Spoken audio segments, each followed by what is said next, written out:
டெல்லியில் சட்டப்பேரவை தேர்தல் பிரச்சாரம் இன்று மாலையுடன் ஓய்வு பெறவுள்ள நிலையில் அனைத்து கட்சிகளும் இறுதிக்கட்ட வாக்கு சேகரிப்பில் தீவிரமாக ஈடுபட்டு வருகின்றன.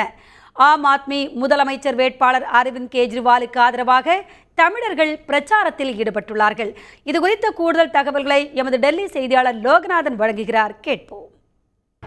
டெல்லி சட்டப்பேரவை தேர்தல் களமானது தற்பொழுது சூடுபிடிக்க துவங்கியுள்ளது என்றே நாம் கூறலாம். நாம் தற்போது நியூ டெல்லி தொகுதியில் தான் நின்று கொண்டிருக்கிறோம்.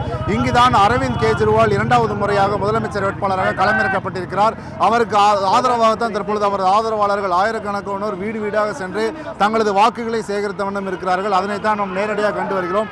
இங்குதான் அரவிந்த் கெஜ்ரிவால் தலைமையிலான குழுவானது ஊர்வலமாக சென்று கொண்டிருக்கின்றது. ஏனென்றால் ஆம் ஆத்மி கட்சி தலைவராக இருக்கக்கூடிய அரவிந்த் கெஜ்ரிவால் அதிக தொகுதிகளில் அதாவது அதிக வாக்குகளை பெற்று வெற்றி பெற வேண்டும் என்பதற்காகத்தான் தற்பொழுது அவர் ஆதரவாளர்கள் தீவிரமாக வாக்குகளை சேகரித்த வண்ணம் இருக்கிறார்கள்.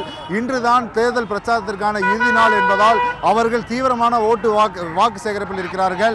இந்த வாக்கு சேகரிப்பில் அதே போன்று பிரச்சாரத்தில் ஈடுபடுவதற்காக தமிழகத்திலிருந்து 300க்கும் மேற்பட்டவர்கள் தங்களது வாக்குகளை சேகரிப்பதற்காக வந்திருக்கிறார்கள். நம்மிடையே தமிழகத்தைச் சேர்ந்த ஆம் ஆத்மி கட்சி நிர்வாகிகள் இருக்கிறார்கள். அவர்களிடையே நாம் கேட்போம். அதாவது நீங்கள் தொடர்ந்து எத்தனை நாட்களாக பிரச்சாரத்தை மேற்கொண்டு வருகிறீர்கள்? மக்களிடையே வரவேற்பு எப்படி இருக்கு? நாங்கள் ஒரு 10 நாட்கள் அங்கே இருக்கிறோம்.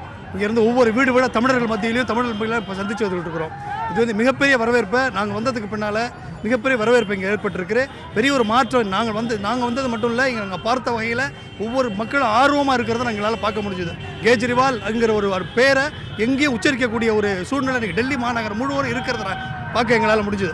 இது வந்து மிகப்பெரிய மாற்றத்தை இந்தியா முழுவதும் இது பிரதிபலிக்கும், தமிழகத்துக்கும் இது ஒரு மிகப்பெரிய மாற்றத்தை தரும் அப்படிங்கிற நம்பிக்கை எங்களுக்கு பிறந்திருக்கு. ஆம் ஆத்மி கட்சியை சேர்ந்த தொண்டர்கள் தற்பொழுது உற்சாகமாக வாக்குகளை சேகரித்த வண்ணம் இருக்கிறார்கள். அதனைத்தான் நாம் பார்த்து கொண்டிருக்கிறோம். அவர்கள் வாகனத்திலும் ஆடிப்பாடியும் தற்பொழுது தீவிர வாக்கு சேகரிப்பில் ஈடுபட்டு இருக்கிறார்கள்.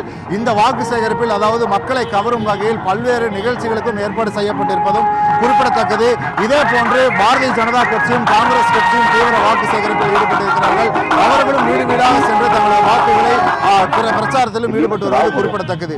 டெல்லியிலிருந்து தனி செய்திகளுக்காக ஒளிப்பதிவாளர் புபேந்திரனுடன் லோகநாதன்.